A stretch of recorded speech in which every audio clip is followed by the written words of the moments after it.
కథలు పిల్లలు.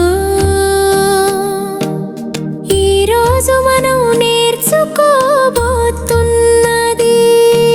స్కంధం 1 అధ్యాయం 17. శీర్షిక యాదవుల అంతం వివరాలు. శక్తివంతమైన యాదవులు అహంకారంలో పడ్డారు.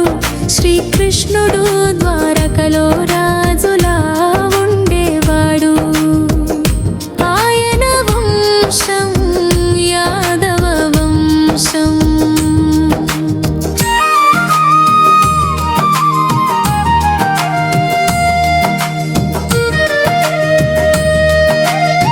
వాళ్ళు చాలా ధైర్యవంతులు, యోధులు,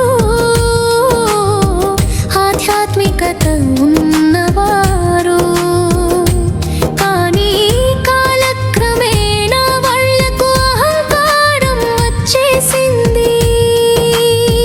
ఒకసారి వాళ్ళు మునులను కించపరిచే పనిలో పడ్డారు.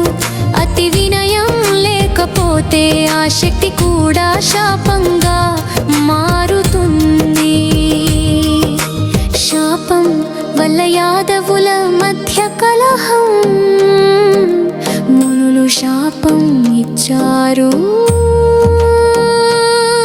మీ వంశమే మీ డిస్ట్రక్షన్ అవుతుంది. కొద్ది రోజుల తర్వాత యాదవులు మద్యం సేవించి తమ మధ్య గొడవలు మొదలయ్యాయి. వాళ్ళలోనే ఒకరిపై ఒకరు దాడి చేయడం ప్రారంభమైంది. క్రమంగా వారు అంతర్గతంగా నశించిపోయారు. శ్రీకృష్ణుడు నిశ్శబ్దంగా చూస్తూ ఉన్నాడు. పిల్లలు, మనం ఆశ్చర్యపోవచ్చు. శ్రీకృష్ణుడు ఏమీ చేయలేదు.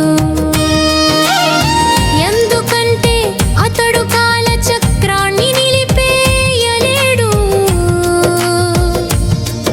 ఇది ఆయనతో పాటు వచ్చిన యాదవుల దివ్యలీల ముగింపు కథ.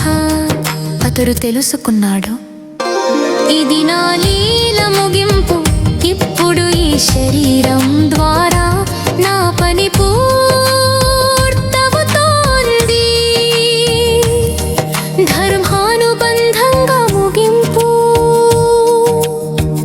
ఈ కథ ద్వారా మనము నేర్చుకోవాల్సింది,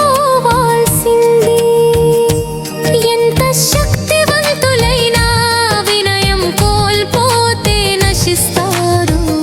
భగవంతుడితో ఉన్న బంధం, అనుగ్రహం పొందాలంటే అహంకారానికి చోటు ఉండకూడదు.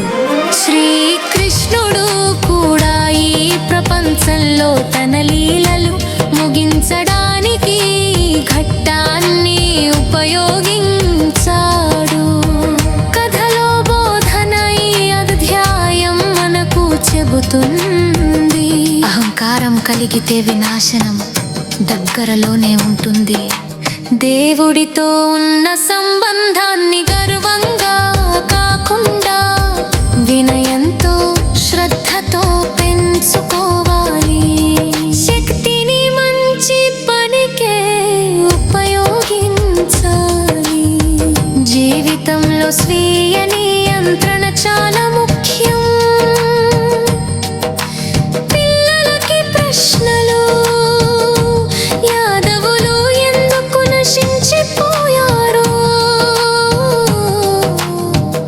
మునులు వాళ్లకు ఏమి శాపం ఇచ్చారు?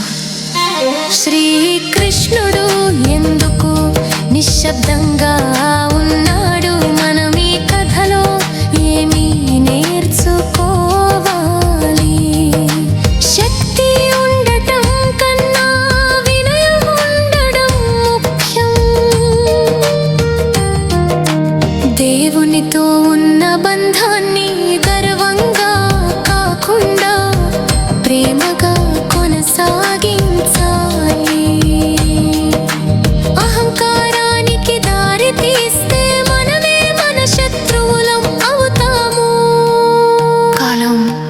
అది నిశ్శబ్దంగా పనిని పూర్తి చేస్తుంది. మనం జాగ్రత్తగా ఉండాలి.